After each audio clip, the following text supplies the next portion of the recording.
នៅចុងសតវត្សទី18នៅក្នុងប្រទេសកម្ពុជាយើងគឺមិនមែនមានតែជនជាតិខ្មែរនោះទេដែលបានគ្រប់គ្រងអាណាខេត្តរបស់ប្រទេសកម្ពុជាគឺនៅពេលនោះមានជនជាតិចិនដ៏មានឥទ្ធិពលមួយរូបដែលមានឈ្មោះថាម៉ាគីវដែលបានគ្រប់គ្រងទៅលើអាណាខេត្តរបស់កម្ពុជាមួយដែលមានឈ្មោះថាខេត្តពាមដែលយួនហៅថាហាទៀងឥទ្ធិពលនៃការគ្រប់គ្រងរបស់ជនជាតិចិនមកលើអាណាខេត្តរបស់កម្ពុជាយើងនោះគឺមានតាំងពីសម័យលោកម៉ាគីវតរហូតដល់កូននិងបន្តរហូតដល់ចៅដែលរាប់ទៅគឺមានរយៈកាលជាច្រើនទសវត្សរ៍ស្របពេលជាមួយគ្នានោះផងដែរនៅឯប្រទេសសៀមឯនោះវិញក៏មានមេទ័ពមួយរូបដែលមានដើមកំណើតជាជនជាតិចិនបានប្រម៉ែប្រមូលកងកម្លាំងហើយនឹងមានការវិវត្តខ្លួនឲ្យคล้ายទៅជាបុគ្គលដ៏មានឥទ្ធិពលហើយក្រោយមកក៏បានคล้ายទៅជាព្រះមក្សត្រដ៏ល្បីល្បាញក្នុងប្រទេសសៀមក្រោយពេលដែលភូមាបានវាយបែកទីក្រុងស្រីអយុធ្យាជនជាតិចិនម្នាក់នេះគឺមានឈ្មោះដើមថាស៊ីនក្រោយពេលដែលបានឡើងសោយរាជ្យមានឈ្មោះថាព្រះចៅតាក់ស៊ីនមហារាជដែលជាព្រះមក្សត្រទី1ដែលបានចាប់ផ្ដើមកសាងរាជធានីក្រុងធនបុរីដែលសប្តាហ៍ថ្ងៃនេះគឺទីក្រុងបាងកកព្រះមក្សត្រអង្គនេះទោះបីជាមានដើមកំណើតជាជនជាតិចិនក៏ដោយក៏ត្រូវបានប្រជាជនសៀមមួយចំនួនធំចាត់ទុកថាជាវីរបុរសគឺជាអ្នកដែលបានសង្គ្រោះប្រទេសសៀមឲ្យចេញផុតពីការគ្រប់គ្រងឬក៏ឈ្លានពានពីសំណាក់ជនជាតិភូមាហើយអ្វីដែលពិសេសនោះគឺព្រះអង្គត្រូវបានជនជាតិថៃកាត់សៀមលើកដំកើងប្រៀបបីដូចជាអាទិទេពទោះបីជាកិត្តិស័ព្ទរបស់ព្រះអង្គត្រូវបានព្រះមក្សត្រដែលជាជនជាតិសៀមដែលសោយរាជ្យក្រោយៗមកទៀតខិតខំបំភ្លៃកាឡៃដើម្បីបន្សាបឥទ្ធិពលរបស់ព្រះអង្គយ៉ាងណាក៏ដោយប៉ុន្តែអ្វីដែលជាមូលហេតុដែលខ្ញុំបាទត្រូវលើកយករឿងរ៉ាវរបស់ព្រះបាទតាក់ស៊ីនមហារាជមកនិយាយនៅក្នុងវីដេអូនេះគឺដោយសារតែថាមុនពេលដែលព្រះអង្គបានឡើងសោយរាជ្យគឺមេទ័ពពញាតាក់ស៊ីននេះបានដឹកនាំកម្លាំងទ័ពប្រមាណតែ500នាក់តែប៉ុណ្ណោះដើម្បីវាយទម្លុះចេញពីការលំពត់របស់ភូមាចាក់ចេញពីទីក្រុងស្រីអយុធ្យាហើយគោលដៅរបស់លោកគឺតម្រង់មកកាន់ខេត្តពាមដែលជាខេត្តរបស់ខ្មែរប៉ុន្តែគ្រប់គ្រងដោយជនជាតិចិនដូចគ្នានិយាយមកដល់ត្រង់ចំណុចនេះបងប្អូនជនជាតិខ្មែរទាំងអស់ច្បាស់ជាមានចម្ងល់ថាតើព្រះចៅតាក់ស៊ីនមហារាជដែលបានក្លាយទៅជាព្រះមក្សត្ររបស់សៀមចន្លោះពីគ្រិស្តសករាជ1767រហូតដល់1782នោះមានទំនាក់ទំនងអ្វីខ្លះជាមួយនឹងប្រទេសកម្ពុជាទាំងមុនពេលឡើងសោយរាជ្យនិងក្រោយពេលឡើងសោយរាជ្យនោះដូច្នេះសូមបងប្អូនទាំងអស់ទៅតាមដានទស្សនារឿងរ៉ាវនេះឲ្យបានដល់ចប់ទាំងអស់គ្នាដូចតទៅនាសម័យនោះមិនថានៅក្នុងប្រទេសភូមាប្រទេសសៀមឬក៏ប្រទេសកម្ពុជាយើងនោះទេគឺប្រទេសនីមួយៗមានបញ្ហាត្រូវដោះស្រាយធ្ងន់ធ្ងររៀងៗខ្លួនជាពិសេសនោះគឺនៅក្នុងប្រទេសកម្ពុជាយើងឯនេះវិញគឺគ្រប់គ្រងដោយព្រះបាទនរោរាជាឬក៏ឈ្មោះមួយទៀតហៅថាព្រះបាទអង្គតន់ទី2ដែលជាព្រះមហាក្សត្រខ្មែរដែលបានសោយរាជ្យនៅរាជធានីឧដុង្គចន្លោះពីគ្រិស្តសករាជ1757រហូតដល់1775នៅសម័យរបស់ព្រះអង្គនេះគឺកំពុងតែជាប់ដៃទប់ទល់ជាមួយនឹងយួនអាណាមដោយក្រោយពេលដែលព្រះអង្គបានឡើងសោយរាជ្យបានត្រឹមតែ1ឆ្នាំតែប៉ុណ្ណោះគឺយួនអាណាមបានលើកទ័ពចំនួន80000នាក់ចូលឈ្លានពានទឹកដីកម្ពុជានៅឯកម្ពុជាក្រោមព្រះបាទអង្គតន់ពេលនោះបានបញ្ជូនកងទ័ពចំនួនតែ40000នាក់ប៉ុណ្ណោះទៅច្បាំងទប់ទល់នឹងពួកអាណាមដោយហេតុថាកម្ពុជាយើងនាសម័យនោះគឺមានកងទ័ពតិចជាងឆ្ងាយក៏ធ្វើឲ្យអាណាមបានច្បាំងយកឈ្នះកម្ពុជាហើយក៏ដណ្ដើមយកបានខេត្តចំនួន2នោះគឺខេត្តបាសាក់ហើយនិងខេត្តព្រែកពាំងហើយកងទ័ពអាណាមគឺមិនបញ្ចប់ត្រឹមនេះនោះទេដោយបានបន្តពង្រីកទឹកដីដោយច្បាំងយកតំបន់ហាទៀងដែលពេលនោះគឺកាន់កាប់ដោយស្ដេចត្រាញ់ចិនដែលមានឈ្មោះថាម៉ាកៅក្រុមគ្រួសារម៉ាកៅដែលបានគ្រប់គ្រងទៅលើខេត្តពាមរបស់កម្ពុជានៅពេលនោះគឺជាបុគ្គលដ៏មានឥទ្ធិពលហើយប្រមូលផ្ដុំទៅដោយអ្នកលេងចោលសមុទ្រហើយនិងអ្នកខ្លាំងពូកែជាច្រើនក្រៅពីនោះពួកគេក៏មានទំនាក់ទំនងយ៉ាងជិតស្និទ្ធជាមួយនឹងថ្នាក់ដឹកនាំឬក៏អ្នកជំនួយដែលជាជនជាតិចិននៅក្នុងតំបន់ផ្សេងៗទៀត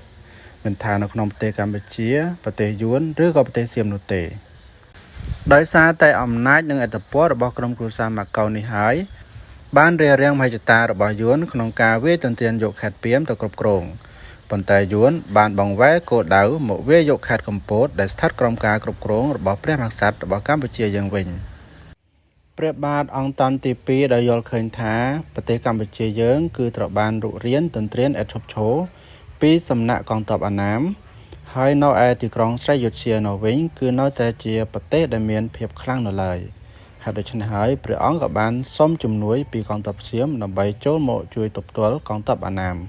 មិនអោយឆ្លៀនពៀនឬក៏វាយកខេត្តកំពតពីកម្ពុជាបាននោះឡើយ7ឆ្នាំក្រោយមកគឺនៅក្នុងគ្រិស្តសករាជ1765នៅឯនគរស្រីយុធ្យារបស់សៀមដែលគ្រប់គ្រងដោយព្រះមហាក្សត្រដែលមានឈ្មោះថាសម្ដេចព្រះធីណាំងសូរ្យអមរិន្ទឬក៏ព្រះបរមរាជាទី3គឺកំពុងតែស្ថិតនៅក្នុងស្ថានភាពគ្រោះថ្នាក់ដោយការលំពាត់ពីសំណាក់កងទ័ពរបស់ភូមាព្រះមហាក្សត្រសៀមនៅពេលនោះគឺបានខិតខំប្រឹងប្រែងទប់ទល់ជាមួយនឹងកងទ័ពភូមាអស់រយៈពេលជាច្រើនឆ្នាំហើយស្ដេចត្រាញ់និងមេទ័ពសំខាន់ដែលគ្រប់គ្រងនៅតំបន់ផ្សេងៗគឺតែងតែលើកកងទ័ពមកជួយជាប្រចាំនៅក្នុងចំណោមមេទ័ពនិងមន្ត្រីរាជការសំខាន់របស់សៀមនៅពេលនោះគឺយើងឃើញមានវត្តមានរបស់មេទ័ពមួយរូបដែលមានសញ្ជាតិដើមជាជនជាតិចិនមានឈ្មោះថាស៊ិន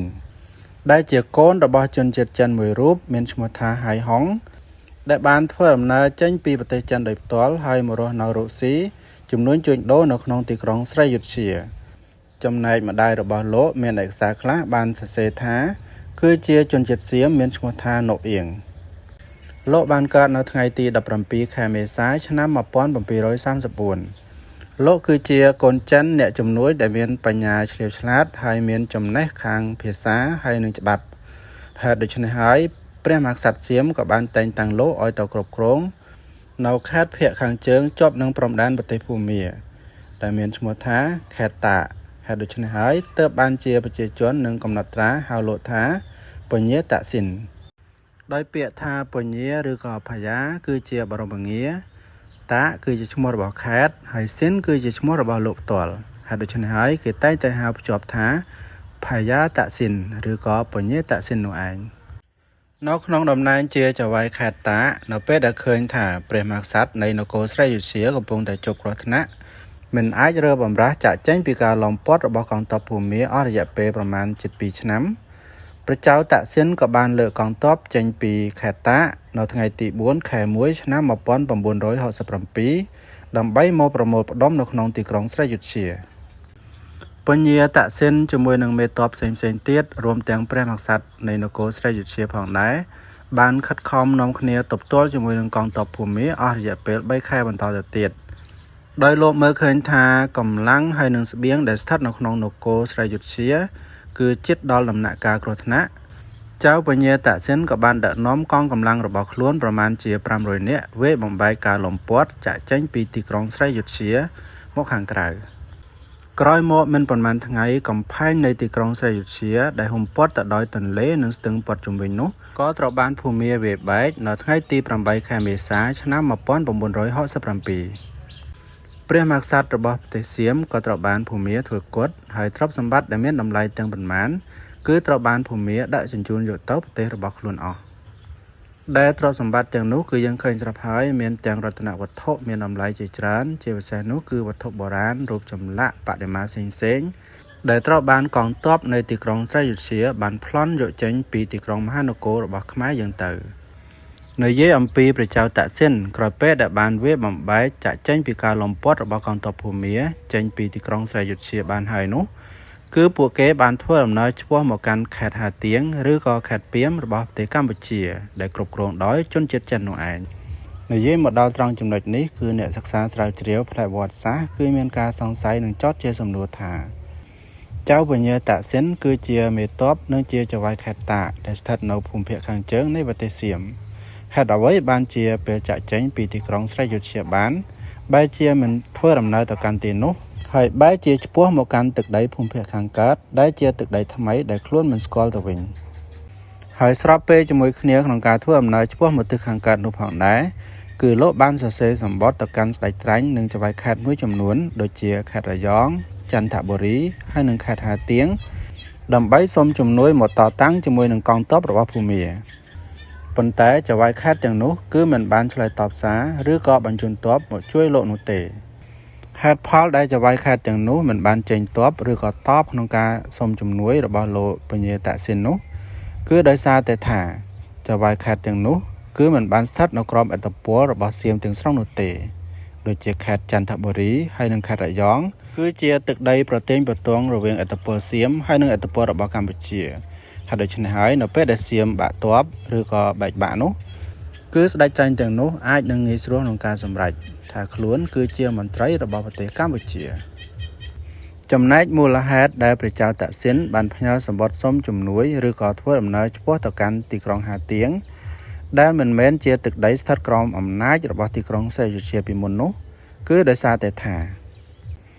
ខេត្តពីមឬក៏ខេត្តហាទៀងនៅពេលនោះគឺគ្រប់គ្រងនៅក្រោមអំណាចរបស់ម៉ាក់ធានទឺដែលជាកូនប្រុសរបស់ម៉ាក់គីវហើយម៉ាក់គីវគឺជាស្ដេចត្រាញ់ដំបូងនៅខេត្តពីមដែលជាជនជាតិចិនបានធ្វើដំណើរពីប្រទេសចិនដោយផ្ទាល់មានទំនាក់ទំនងយ៉ាងជិតស្និទ្ធជាមួយនឹងចៅសមុទ្រជនជាតិចិនជាមួយនឹងអ្នកលេងហើយនិងអ្នករកស៊ីធំៗនៅក្នុងតំបន់ផ្សេងៗនៅអាស៊ីអាគ្នេយ៍តាមការវិភាគយ៉ាងសមហេតុសមផលរបស់អ្នកសិក្សាស្រាវជ្រាវប្រវត្តិសាស្ត្របានសន្និដ្ឋានបន្ថែមទៀតថាម៉ាក់គីវហើយនិងឪពុករបស់លោកពញាតាក់ស៊ីនដែលមានឈ្មោះថាហៃហុងគឺមានអាយុស្របាលគ្នាហើយមកពីប្រទេសចិនដូចគ្នាហើយអ្នកទាំងពីរអាចមានទំនាក់ទំនងឬក៏ជាមិត្តភក្តិជិតស្និទ្ធនឹងគ្នាហើយនៅពេលដែលកងទ័ពយួនអាណាមបានលើកទ័ពមកវាយទីក្រុងហាទៀងនៅក្នុងឆ្នាំ1758នោះគឺប្រហែលជាមានការអន្តរាគមន៍ពីកងទ័ពស្រីអយុធ្យាដោយមានការសម្របសម្រួលពីលោកហៃហុងដែលជាឪពុករបស់ពញាតាក់ស៊ីនដែលជាបុគ្គលដែលមានមុខមាត់និងជាមនុស្សដែលមានភាពជិតស្និទ្ធជាមួយនឹងមន្ត្រីនៅក្នុងព្រះបរមរាជវាំងហេតុដូច្នេះហើយគោលបំណងរបស់ពញាតាក់ស៊ីនដែលធ្វើដំណើរឆ្ពោះទៅកាន់ទីក្រុងហាទៀងគឺអាចនឹងទៅសុំជំនួយឬក៏ទៅជ្រកកនជាមួយនឹងម៉ាក់ធានទឺដែលជាកូនរបស់ម៉ាក់គីវដោយប្រហែលជាលោកយល់ឃើញថាអំណាចនិងទ្រព្យសម្បត្តិឬក៏អ្វីៗដែលម៉ាក់ធានទឺមាននៅពេលនេះគឺដោយសារតែបានគុណបុណ្យដែលឪពុករបស់លោកបានជួយឪពុករបស់ម៉ាក់ធានទឺបញ្ជាពីការវាយលុកពីសំណាក់ពួកយួនវាយកខេត្តពីមនៅក្នុងឆ្នាំ1758នោះឯងអំណាងនៃការសន្និដ្ឋានបែបនេះតើវាមានទម្ងន់ឬក៏ត្រឹមត្រូវកម្រិតណាបងប្អូនអាចពិចារណាទៅតាមរយៈផ្លូវឬក៏ចម្ងាយហើយនឹងទីតាំងដែលចៅពញាតាក់ស៊ីនបំរុងនឹងឆ្លងកាត់គឺថាដើម្បីធ្វើដំណើរចាក់ចេញពីទីក្រុងស្រីយុធ្យាទៅកាន់ខេត្តហាទៀងបានគឺត្រូវឆ្លងកាត់ខេត្តជាច្រើនឬក៏តំបន់ជាច្រើនដែលតំបន់ទាំងនោះមួយចំនួនគឺជាទឹកដីនិងជាអាណាខេត្តរបស់ប្រទេសកម្ពុជាយើងដូចជាខេត្តធនបុរីដែលសប្តាហ៍ថ្ងៃនេះគឺទីក្រុងបាងកកខេត្តជលបុរីសប្តាហ៍ថ្ងៃនេះគឺខេត្តឈុនបុរីខេត្តចន្ទបុរីសប្តាហ៍ថ្ងៃនេះគឺខេត្តចន្ទបុរីត្រូវឆ្លងកាត់ខេត្តកោះកុងខេត្តកំពង់សោមខេត្តកំពតទើបបានទៅដល់ខេត្តហាទៀងដែលខេត្តទាំងនេះគឺសុទ្ធសឹងតែជាដែនអាណាធិបតេយ្យរបស់ប្រទេសកម្ពុជានាសម័យនោះហេតុដូច្នេះហើយប្រសិនបើត្រកូលនៃជនជាតិចិនដ៏មានអំណាចនិងមានឥទ្ធិពលនៅក្នុងតំបន់ទាំងពីរនេះមិនមានអ្វីពាក់ព័ន្ធនឹងគ្នាទេរឿងអ្វីដែលព្រះចៅពញាតាក់ស៊ីនធ្វើដំណើរពីឆ្ងាយសែនឆ្ងាយឆ្ពោះទៅកាន់ទីក្រុងហាទៀងឬក៏ខេត្តពីមដែលគ្រប់គ្រងដោយជនជាតិចិនដូចគ្នានោះទោះជាព្រះអង្គមានគោលដៅយ៉ាងណាក៏ដោយគឺរមែងមានការប្រែប្រួលឬក៏បត់បែនទៅតាមកលៈទេសៈដោយសារតែដំណើរដ៏វែងឆ្ងាយនោះនៅពេលដែលព្រះអង្គបានធ្វើដំណើរមកដល់តំបន់មួយដែលមានឈ្មោះថាស្រុកព្រះរតន៍ក៏មានកងទ័ពក្នុងតំបន់បានប្រឆាំងនឹងបណ្ដេញឲ្យលោកត្រឡប់ទៅវិញប៉ុន្តែលោកក៏បានកំទេចកងទ័ពទាំងនោះហើយក៏ឆ្លងកាត់បានសម្រេចបន្តទៅដល់ទីក្រុងបុរាណមួយដែលមានមេដឹកនាំជាជនជាតិខ្មែរឈ្មោះថាពញារេក៏បានងើបឡើងតស៊ូប្រឆាំងជាមួយនឹងកងទ័ពរបស់ពញាតាក់ស៊ីនប៉ុន្តែចុងក្រោយពញារេក៏ត្រូវបានបរាជ័យហើយក៏ត្រូវបានស្លាប់ហើយសាកសពរបស់លោកគឺត្រូវបានអ្នកស្រុកអ្នកភូមិយកទៅបញ្ចុះក្រោយមកក៏คล้ายទៅជាអ្នកតាដែលថែរក្សាស្រុកភូមិនោះរហូតមកដល់សព្វថ្ងៃតាមប្រវត្តិពញារេគឺជាមេទ័ពខ្មែរដែលមានដើមកំណើតនៅក្នុងខេត្តស៊ីសាកេតហើយលោកត្រូវបានបញ្ជាឲ្យមកការពារទីក្រុងបុរាណមួយដែលស្ថិតនៅក្នុងស្រុកបោះថងខេត្តជលបុរីដែលកាលពីមុនគឺជាទឹកដីរបស់ព្រះរាជាណាចក្រកម្ពុជាយើងក្រោយពីទទួលបានជោគជ័យជាបន្តបន្ទាប់ពីតំបន់មួយចំនួនដែលគ្រប់គ្រងដោយកងទ័ពរបស់ភូមាហើយនឹងការបង្ក្រាបបាននៅការងើបប្រឆាំងពីសំណាក់មេស្រុកនិងមេខេត្តមួយចំនួននៅភាគខាងកើតព្រះចៅតាក់ស៊ីនក៏បានដឹកនាំកងទ័ពដែលមានទាំងប៉ុន្មានមកជួយជើងនៅតំបន់វត្តណាយឈ្នួនដើម្បីរួបរวมប្រមូលកងទ័ពបន្ថែមទៀតហើយលោកក៏បានទទួលមេទ័ពឆ្នើមមួយរូបដែលជាមន្ត្រីធំដែលបានរត់រួចពីការវាយបែកក្រុងស្រីយុធ្យាពីសំណាក់ភូមាដែលមានឈ្មោះថាសុចិន្តានៅពេលដែលកម្លាំងទ័ពរបស់លោកកាន់តែមូលមុំធំធាត់ហើយនោះ លោកក៏បានប្រកាសឲ្យស្ដេចត្រាញ់មួយចំនួនដែលគ្រប់គ្រងនៅអាណាខេត្តភាគខាងកើតដូចជាខេត្តរយងខេត្តចន្ទបុរីឲ្យរួបរวมជាមួយនឹងលោកដើម្បីបណ្ដេញពួកភូមាឲ្យចេញពីទីក្រុងស្រីយុធ្យាប៉ុន្តែមេដឹកនាំឬក៏ស្ដេចត្រាញ់ទាំងពីរនោះគឺមិនបានអើពើជាមួយនឹងការប្រកោប្រកាសរបស់ព្រះចៅតាក់ស៊ីននោះឡើយដោយយល់ឃើញថាលើកនេះគឺជាការអំពាវនាវលើកទី2ក្នុងការបង្រួបបង្រួមស្ដេចត្រាញ់ដែលនៅភូមិភាគខាងកើតមិនបានសម្រេចព្រះចៅតាក់ស៊ីនក៏បានលើកទ័ពទៅវាយយកទីក្រុងរយងរហូតទទួលបានជោគជ័យដើម្បីយកមកធ្វើជាមូលដ្ឋានរបស់ខ្លួនក្រោយមកព្រះចៅតាក់ស៊ីនក៏បានលើកកងទ័ពចាក់ចេញពីទីក្រុងរយងធ្វើដំណើរឆ្ពោះមកកាន់ទីក្រុងចន្ទបុរីពេលដែលបោះជំរំនៅក្នុងវត្តមហាជ័យឈុំស៊ីននៅក្នុងភូមិបានខាយព្រះចៅតាក់ស៊ីនក៏បានប្រកាសអភិសេកខ្លួនជាព្រះមហាក្សត្រព្រោះលោកដឹងថាព្រះមហាក្សត្រនៃក្រុងស្រីយុធ្យាគឺត្រូវបានធ្វើគុតហើយប្រទេសសៀមនៅពេលនោះគឺមិនមានព្រះមហាក្សត្រដឹកនាំនោះទេការស្ថាបនាខ្លួនជាស្ដេចថ្មីនៃជនជាតិសៀមនេះគឺដើម្បីប្រម៉ែប្រមូលកងកម្លាំងដែលនៅសេសសល់ដើម្បីទៅប្រឆាំងជាមួយនឹងកងទ័ពរបស់ភូមាដែលកំពុងតែគ្រប់គ្រងទីក្រុងស្រីយុធ្យាហើយនិងទីក្រុងធនបុរីទោះបីជាព្រះចៅតាក់ស៊ីនបានប្រកាសខ្លួនជាព្រះមហាក្សត្រថ្មីរបស់សៀមទៅហើយក្តីក៏ស្ដេចត្រាញ់ដែលគ្រប់គ្រងនៅខេត្តចន្ទបុរីនៅក្បែរនោះមិនបានអើពើមិនបានចោះញោមឬក៏ចោទចារអ្វីទាំងអស់ជាមួយនឹងព្រះអង្គឡើយហេតុដូច្នេះហើយព្រះចៅតាក់ស៊ីនក៏បានប្រកាសថាបើសិនជាស្ដេចត្រាញ់ដែលគ្រប់គ្រងខេត្តចន្ទបុរីមិនព្រមចោទចារមិនព្រមចោះញោមអញ្ចឹងថ្ងៃស្អែកយើងខ្ញុំទាំងអស់គ្នាសូមទៅហូបបាយនៅខាងក្នុងក្រុងផងនៅល្ងាចនោះព្រះចៅតាក់ស៊ីនបានបញ្ជាឲ្យទាហានទទួលទានបាយហើយគឺត្រូវបំផ្លាញឆ្នាំងចោលឲ្យអស់ព្រោះថាស្អែកឡើងគឺយើងត្រូវប្រើប្រាស់ចានឆ្នាំងដែលមាននៅក្នុងក្រុងមានន័យថាស្អែកប្រយុទ្ធគឺត្រូវតែឈ្នះ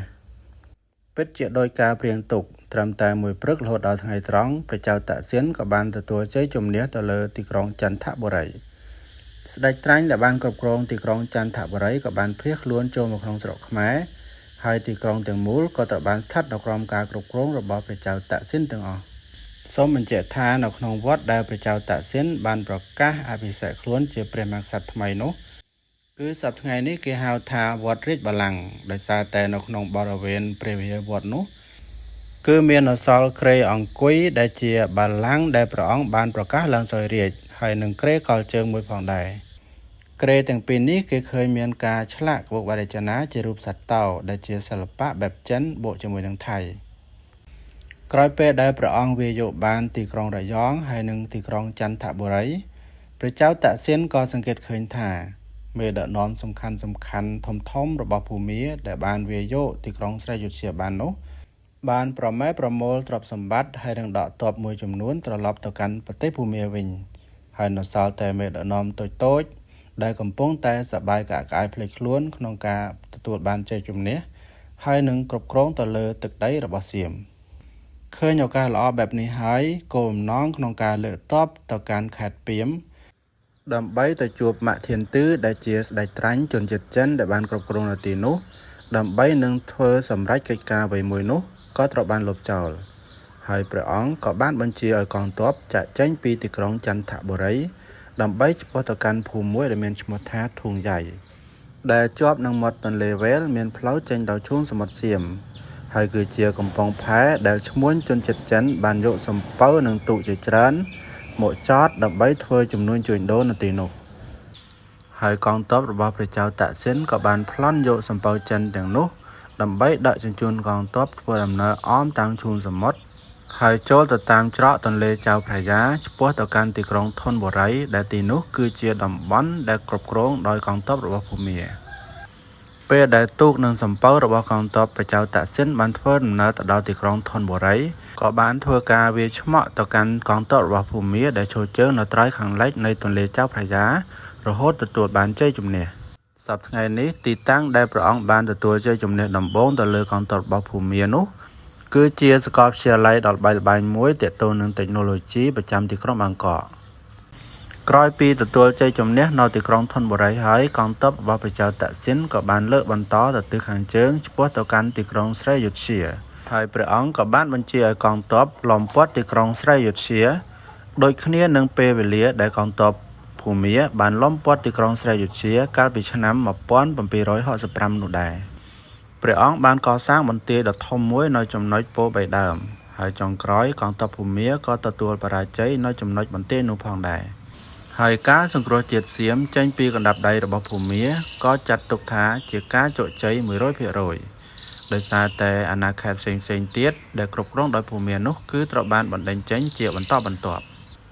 ការសង្គ្រោះហើយនឹងការបង្រួបបង្រួមជាតិសៀមនេះក្រោមស្នាដៃរបស់ព្រះចៅតាក់ស៊ីនគឺប្រើពេលវេលាត្រឹមតែ7ខែតែប៉ុណ្ណោះគឺចាប់ពីខែ4ដែលព្រះអង្គបានវាយបណ្ដោះខ្លួនចេញពីទីក្រុងស្រែយុធ្យារហូតដល់ថ្ងៃទី7ខែវិច្ឆិកាឆ្នាំ1967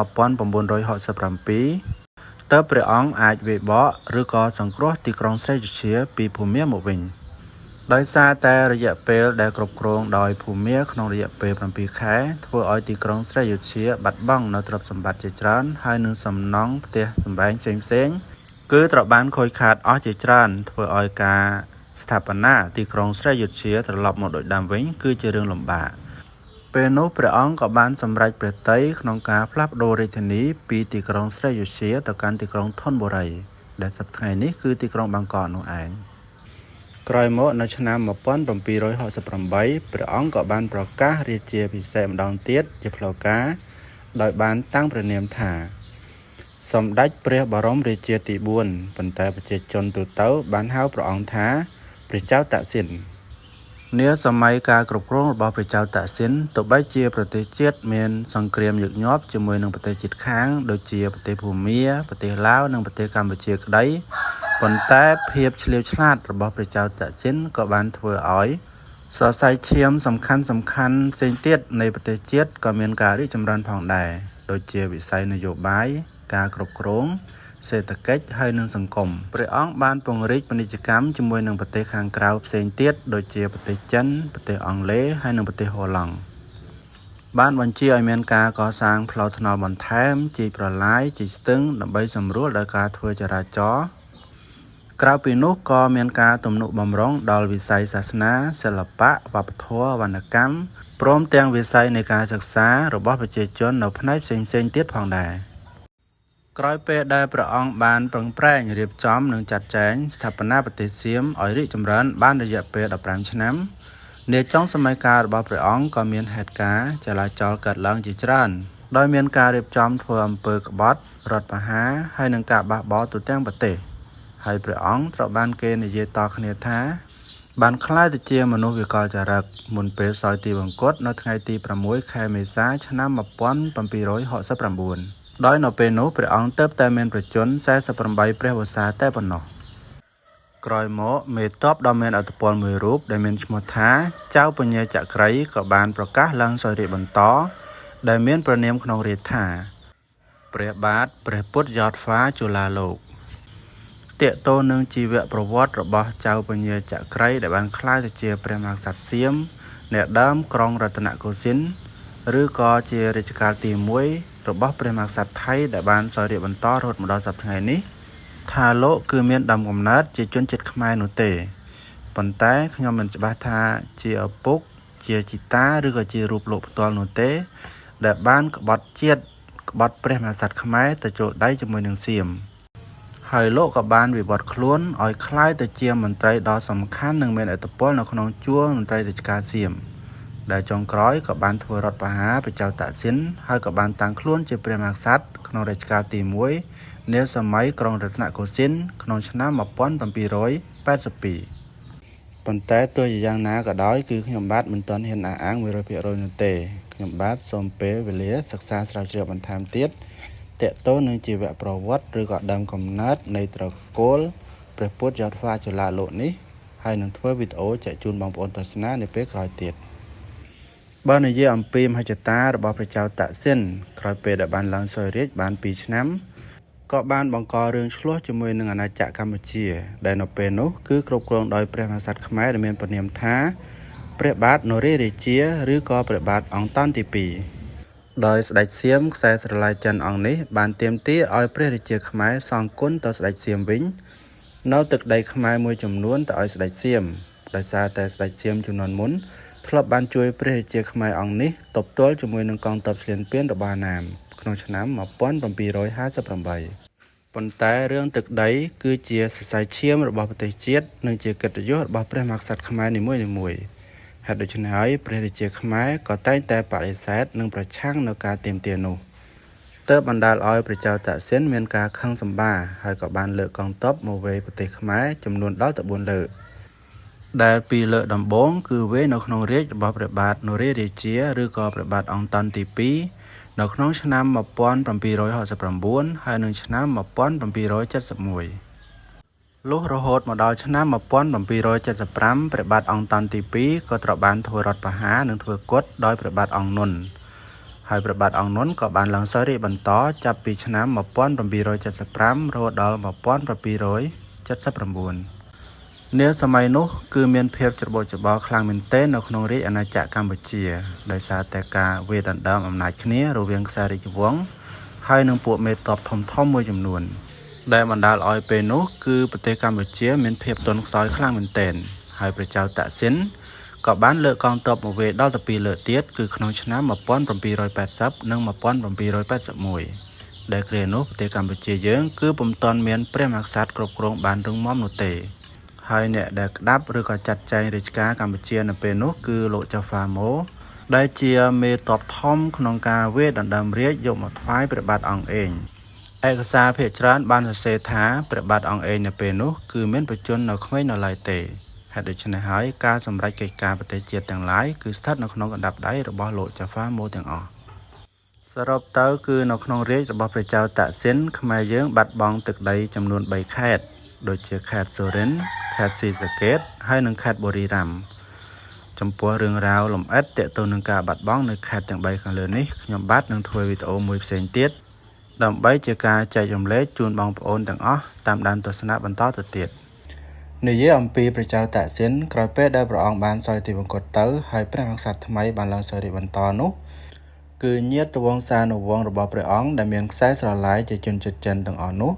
គឺមិនបានឡើងសោយរាជ្យបន្តពីព្រះអង្គទៀតនោះទេមានន័យថាព្រះអង្គគឺជាស្ដេចដែលបានខិតខំសង្គ្រោះនិងស្ថាបនាប្រទេសសៀមឲ្យមានភាពរីកចម្រើនជឿនលឿនរួចហើយក៏បញ្ចប់ទៅវិញចំណែកស្ដេចថ្មីផ្សេងទៀតគឺស្ទើរតែបំភ្លេចនៅស្នាដៃឬក៏គុណូបការៈរបស់ព្រះអង្គចោលទាំងអស់ដោយសារតែពួកគេមិនចង់លើកដំកើងព្រះមហាក្សត្រអង្គនេះខ្លាំងពេកនោះទេដោយសារតែព្រះអង្គគឺមានខ្សែស្រឡាយជាជនជាតិចិននោះឯង